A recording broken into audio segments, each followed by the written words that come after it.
Hello everybody and welcome back to a Shadowrun Let's Play by Darkfold. Now we have to get to the NTSB warehouse. Let's see what we can do. There's a streetwalker, I wonder what she does.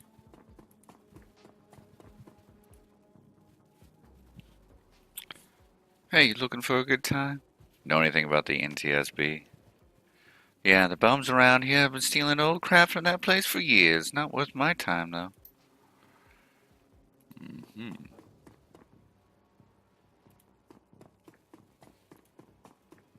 This is probably it right here. There's got to be... Oh, Lone Star Guard. The guard looks bored. He toys with his gun absent-mindedly like he might shoot something on a whim just to watch it die. Hey, you're about to trespass on corporate property. You look to get dusted, street scum? Elite security. Advocate security. This is good. Officer Gear called me and needs me to rule out if the killer bypassed security or if they were let in. Oh, of course. I'll open the gate. A guy is just inside the warehouse. Definitely no holes in our security here. Tip-top shape. Tip-top shape.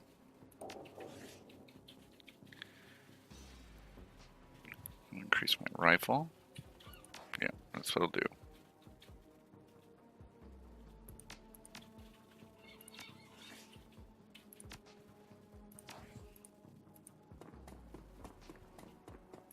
Let's talk to him again. Okay. Get out of here. I'm gonna look around. There must be some kind of extra loot somewhere. Yeah.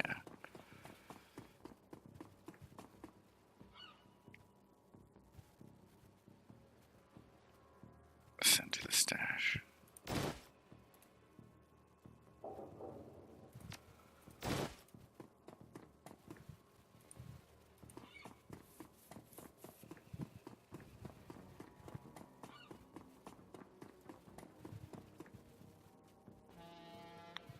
Looks like that's it.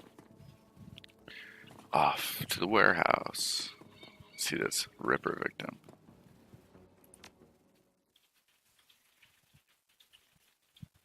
The warehouse. Inside the large gray warehouse is as typical as the outside. High ceilings adorned with girders and rickety catwalks top a huge utilitarian room. Concrete and steel walls meet a concrete floor. This is a place for storing things and nothing more. Despite the quiet on the outside, the inside is a hornet's nest of Lone Star officers going about their business. In the center of the activity is the Emerald City Ripper's latest victim. With uniforms everywhere, no one stops you at the door. It seems this case hasn't leaked to the press. Yet. Lone Star or no, you've got a job to do.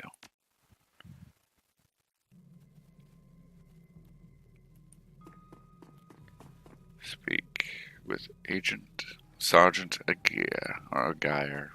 I'll go with Aguirre. Looks like an Aguirre to me. Took you a sweet time, didn't you? You know the traffic these days. Fill me in. We had to go over the evidence while you were out en route. Turns out this might be a Ripper murder after all. Might not be. I left the computer on in the office over there if you want to see for yourself. The victim worked here at the NTSB warehouse as a black box researcher. NTSB? The National Transportation Safety Board. This warehouse is used to go over the wreckage from the plane crash to try to determine what happened. The Vic was in charge of their highest priority investigation at the moment. We've gone through the victim's computer, and his case notes indicate he was selling secrets. Idiot kept secrets. Kept records of those secrets. Spilling corpse secrets? Not the wisest career choice. Nope.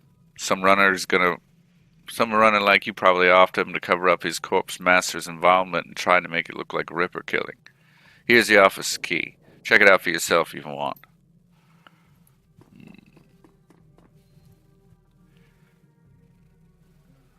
Well, here's Dresden. Here's Dresden. Mortimer Reed. Surprised to see you here. Let me guess. Officer Agia tipped you off? A Geyer, perhaps? Suppose you must have made an impression on him at the market yesterday. Or your credstick did, at any rate. He chuckles. Anyway, surprise. We've got another Ripper victim on our hands. Looks like business is good for Dial-A-Morgue these days. Yes, indeed. The victim's male, mixed Native American descent, age 38. Based on condition of the body, it looks like he was killed around 2 in the morning. Cause of death? Unknown. Several internal organs were removed from his body after death, quite gruesomely. I'm not sure if the killer even knew what they wanted before they started cutting. Not much else to tell yet, really. He does have a lot of pre-existing scar tissue, so he probably had a major surgery at some point in recent history. Unfortunately, with the organs gone, I can't determine the nature of the surgery. Nice hole where his chest was, so what was on the butcher's shopping list? Well, the killer definitely took the lungs. The more I look at it, though, the other missing organs may just be eviscerated within the chest cavity. How's Officer Agar doing on the case? He seems like a real go-getter. Agar would love to solve it before McCluskey and get his gold detective shield. Plus, he'd love to see McCluskey suck it in front of his superiors. He's already tried to bribe me to keep information from McCluskey and slip it to him. I'm inspired by their tireless pursuit of justice. Did you take the money? He grins from ear to ear. Do you have any idea how much this job pays these days, sir? I don't think Agier's or Geyer's officer salary is going to do much to seduce me into helping him. A Geyer. Make a comment. Do you think it's a Geyer or a Gear? Very interested.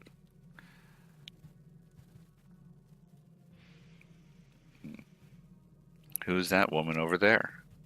No clue. She just showed up. Next of kin, I think. Sounds like the Ripper's taking a different trophy from each victim. Sam's liver, this guy's lungs. Any theories? Sorry, I don't do theories. I'm just a scientist who happens to prefer dead people. However, while there was massive damage in the chest cavity, I can see that the victim's lungs were transplants, which is interesting, since another victim's missing heart was also a transplant. Granted, modern medicine has made organ transplants relatively easy, but it is an odd coincidence. But as a scientist, it's just that, a coincidence. This is only the third body I've personally examined. One of our other branch managers handled the other two. If I find that more of the victims had organ transplants, I'll let you know. Transplants. I'm going to take a look around. Good luck out there. Shannon Halfsky.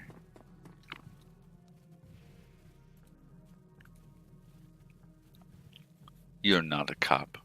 She looks up, watching you warily. I see you've been praying. Do you know the deceased? Yes, he's my older brother. I've asked Bear to help me speak to him. She shakes her head, looking like one who has found herself lost for the first time in her life. But I'm afraid his spirit's too disoriented by his recent journey to answer me. You're a shaman? Yes, for all the good it's doing me. If I could just make contact, I might be able to deliver justice and allow my brother's spirit to rest. I can tell you're used to shouldering a heavy burden, but maybe there is an easier way.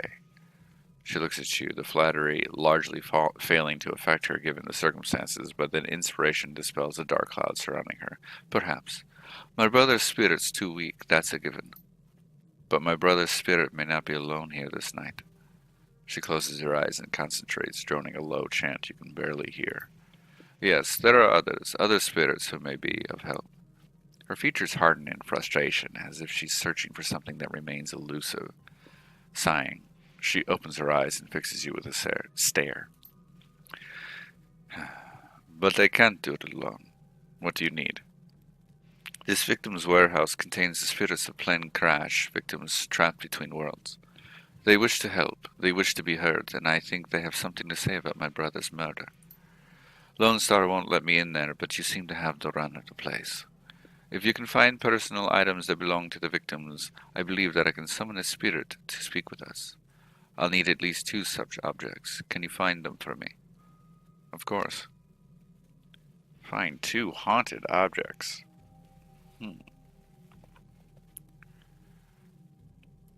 This is locked. Probably takes hacking. Or decking.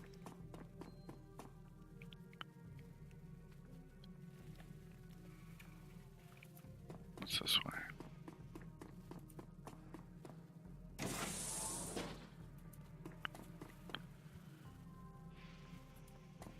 Let's take a look at this rubbish.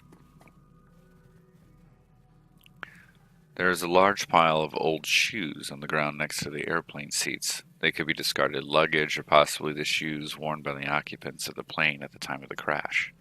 Let's go ahead and dig through. Find nothing of interesting about the shoes in the pile. Walk away.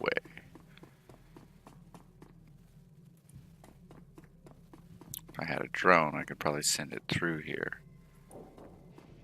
But I don't, because I am just a meathead street samurai. This door's locked. I thought... Oh, there's another pile of rubbish. I thought it gave me a key. It's hard to say whether this is a heap of items and refuse recovered from a plane crash or simply trash that hasn't been taken out yet. Dig through. A sticky substance of some sort seems to have seeped through the trash pile, and your hands are quickly covered with the stuff. After searching for a minute, you unearth a handful of interesting items. Inspect the earring.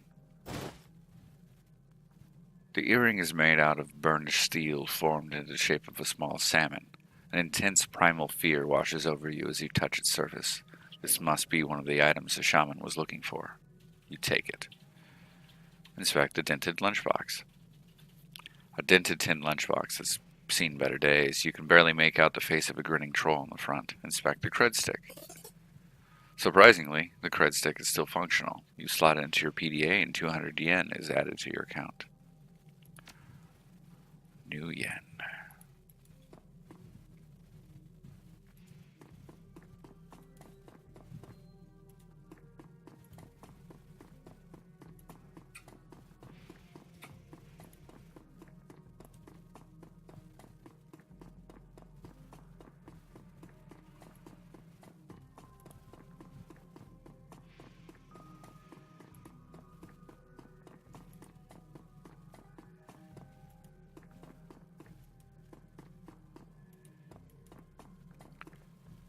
The old poster depicts a svelte young woman posing with an assault rifle. And the urinal? You don't need to go right now.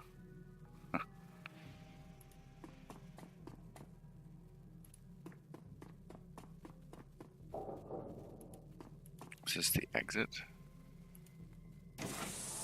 No.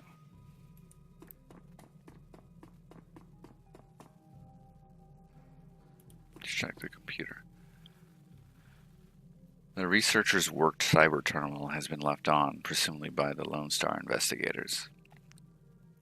Read the notes for case file 95. Case file 95, Federated Boeing jetliner, ID number 2305, corporate owner Ares. The plane had several mechanical issues resulting in a mayday at 3:04 a.m. on June 17, 2053. At 2:45 a.m., the pilot reported that the altimeter was reading in the negative values.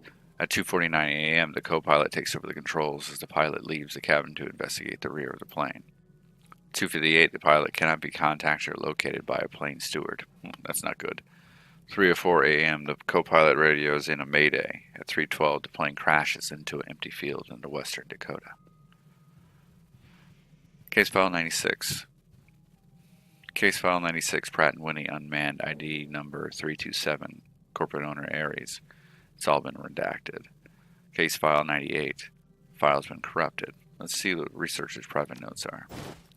The notes that appear on screen pertain to NTSB case file number 96, the crash of an Ares jetliner near the UCAS and Sioux Nation border. The crash is reportedly the result of an equipment failure. Reading further into investigators' notes, however, you find substantial evidence linking the crash to an experimental rocket research initiative. This information could be worth a great deal to the right buyer. You download the research notes to your PDA.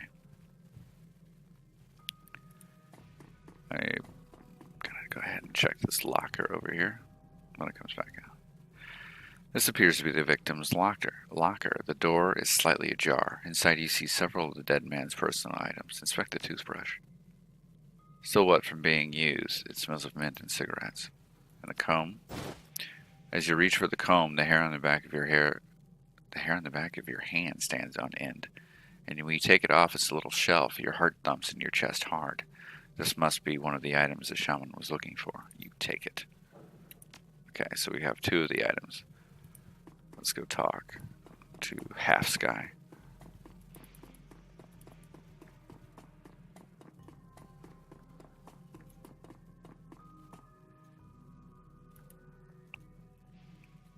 It feels as though you've found enough objects. Yes, here they are.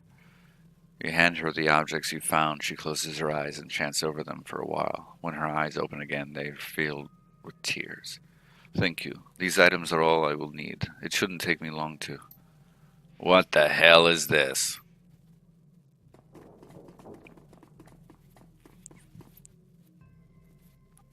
Ossifer Geyer trails after the detective, only meeting your eyes for a moment. She's the victim's sister, sir. This is a crime scene, officer, not some Sally Strum circle. Isn't it standard procedure to contact the next of kin? Ma'am, consider yourself contacted. Now get the hell out. Come on, if we stay much longer, I'm liable to do something I'd regret, or worse, something I'd enjoy. Why didn't he say something about me?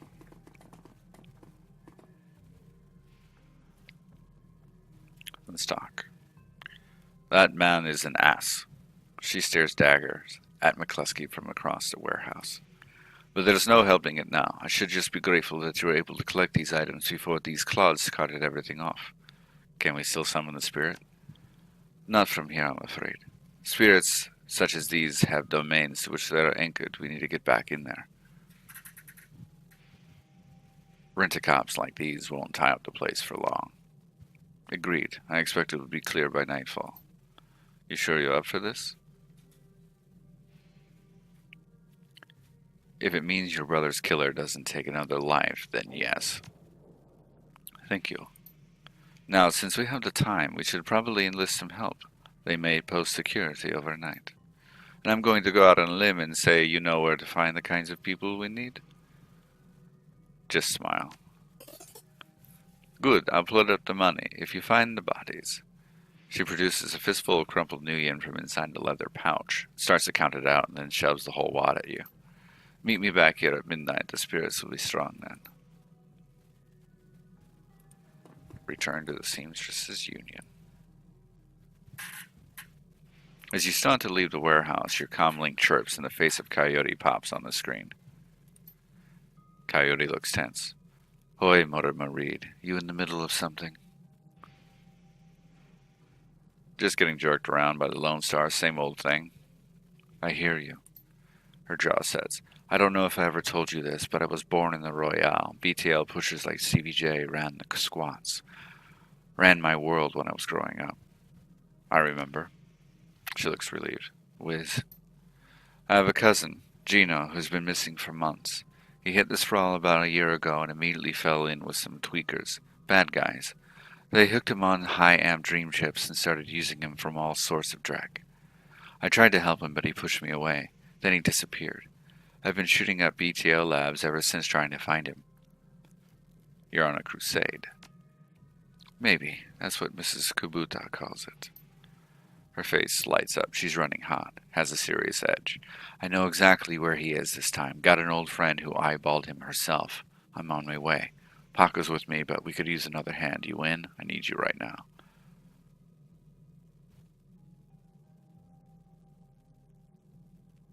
On my way. I knew you'd come. I'll send you the address. See you soon.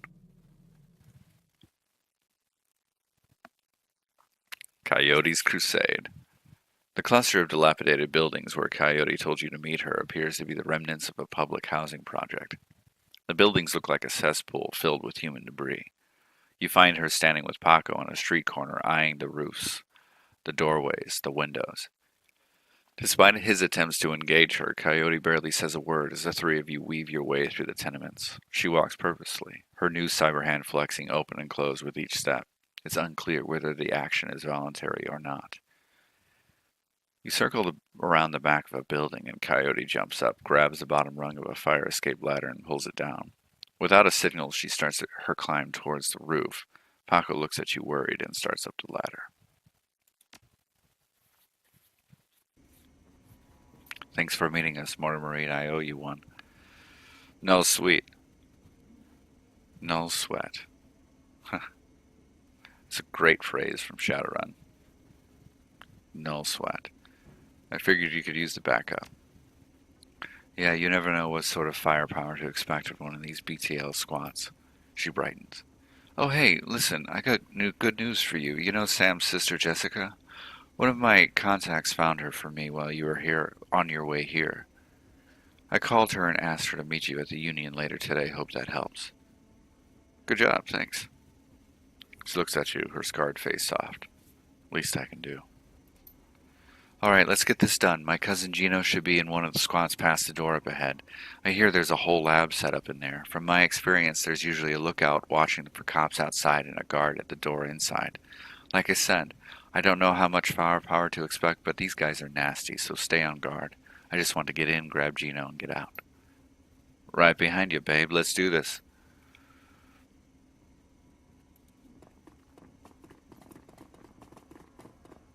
BTL clocker. The orc looks twitchy, his eyes rolling in his head. He scans the three of you, looks past to see if there are others, licks his lips, and nods throughout as if going through some internal checklist. Hoi hoi, how you doing? Good day for a trip, ain't it? She leans in and whispers in your ear. This guy's a clocker. Trade works time for chips, part salesman, part lookout. Probably has a signal device for the guys inside. You want to go for a ride? You sell BTOs, right?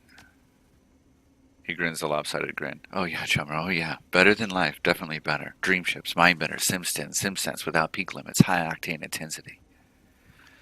What kind of rides can I go on?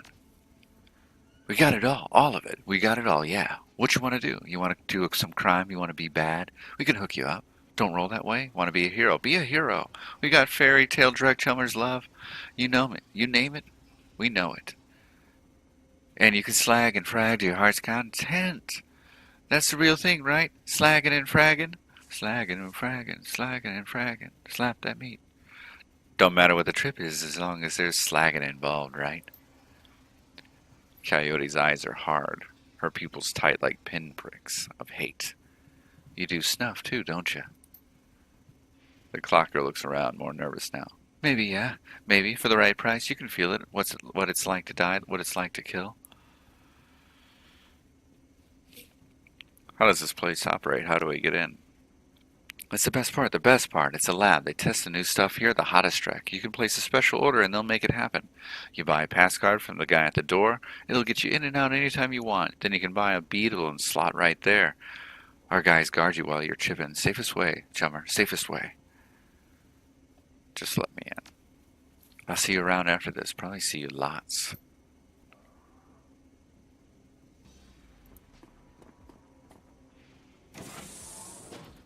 Goddamn tweakers. The sinless are free. Lone Star's always watching. Let's talk to this concerned woman. The woman is probably in her 30s, but hard times have aged her. She looks at you with concern. Don't do it, friends. Don't slot that direct they're selling. BTLs are killers. Theirs most of all. You sound like you know from experience. She pulls her hair back to show you. No implant. Then her mouth tightens and her eyes well up in tears. I do. I know. I lost my husband, lost my son, my daughter. They use her to record. Tears stream down her face. You have a pass card to get in there?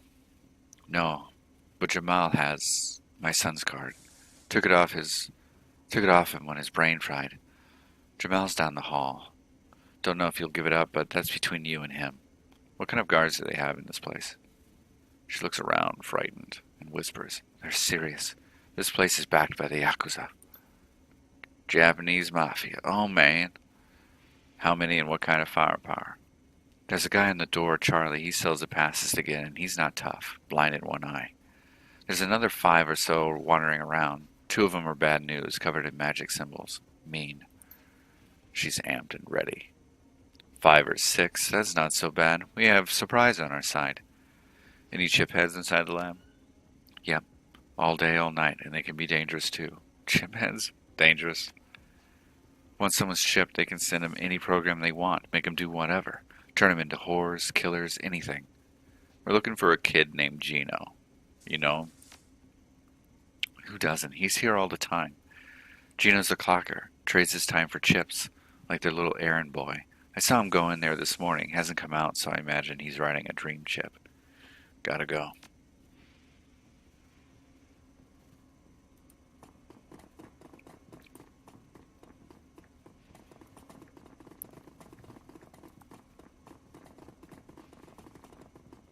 Sock Jamal. He has the look of a long-time chiphead, emaciated, hollow-eyed, but hungry and desperate. "What you looking at, Spike ear?" Derogatory term to start off with. Good job, good job. I hear you have a pass card. Give it to me. His lips curl into a feral snarl. "This is the Baron's, Omae. You want it, you take it."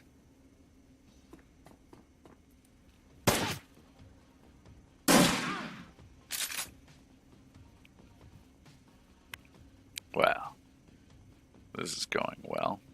Take him down.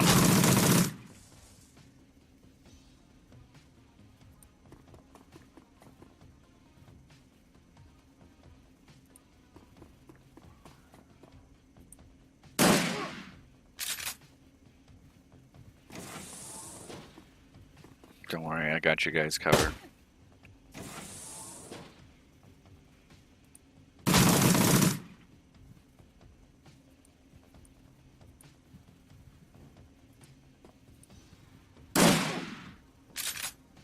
Paco, get in there.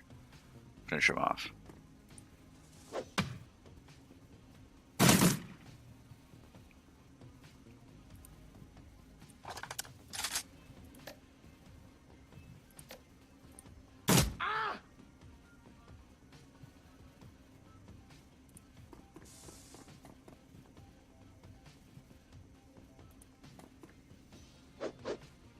You useless, Paco. Absolutely useless. Take him out, Coyote.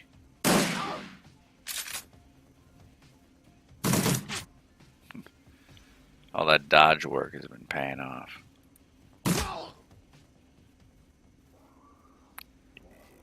Easy. I want to take it. Where did it didn't drop? Seriously?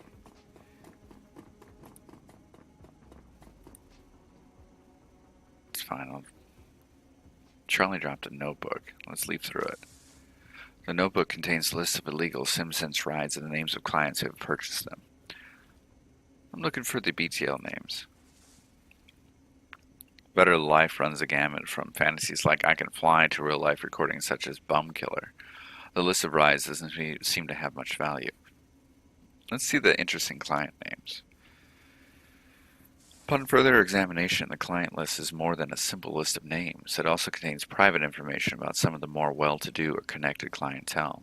It may be that the syndicate behind this lab is directing certain clients here to secretly extract information from them while they're under the influence. The notebook is likely worth something if you can sell it. Take it. Alright, it's time to break into this BTL lab, but that's going to have to wait until the next episode. Thanks for watching, and as always, like and subscribe. See you later. Bye.